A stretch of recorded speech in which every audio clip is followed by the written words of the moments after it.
Pro Football Hall of Famer Brian Urlacher. How does that sound to you, Brian? Sounds good, man. I'm very excited to be a member of that illustrious group there. All right, what was it like now looking back, just first blush, first day? Hectic. Just, it's such a whirlwind. I got there on Wednesday, and you just don't stop going the whole time. You go from one thing to the next.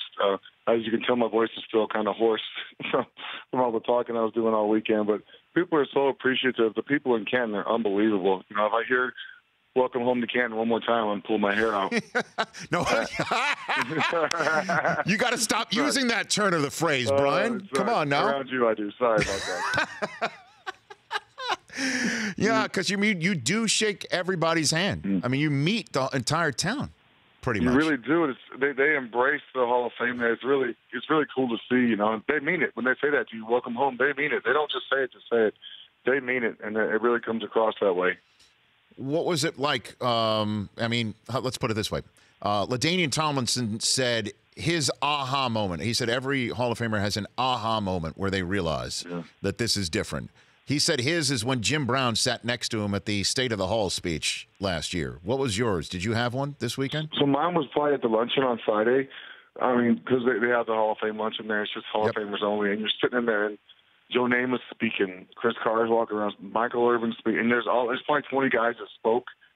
And he's just sitting there listening like, damn, I'm in the room with all these guys. It's just guys you never thought you'd have a chance to be in that fraternity. It was so cool to be in there listening to what they had to say. And there's a lot of different topics that came up.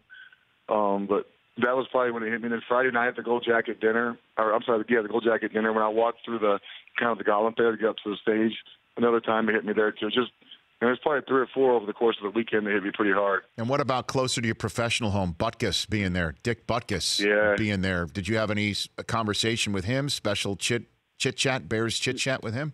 Not much. No, he spoke a little bit at luncheon on Friday, and then I saw him. Oh, when did I see him? I think I saw him right before a guy sat down on stage as we got introduced for the ceremony. And he walked by and goes, pretty hot here, isn't it, kid?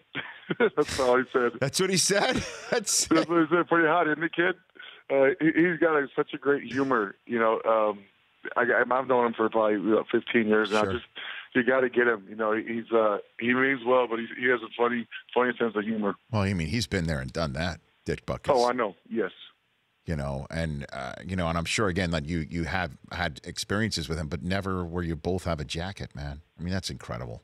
You both have a jacket. It's really cool. He's one of the best of all time. Obviously, we know that. But you just look at our tradition at the Bears, man.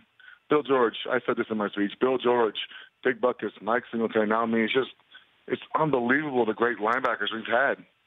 And I'll be honest with you, Brian. People talk and not like lay money down, but make wagers as to who's going to be the one to cry first.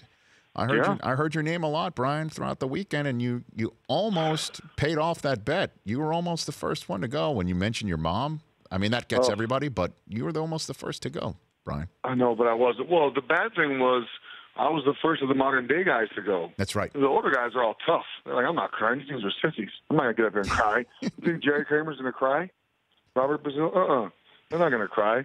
But, man, it's hard because, there's people, obviously my mom and my kids, I'm looking right at them. And the thing that saved me, thank goodness, and my wife especially, too, was the prompter was next to them.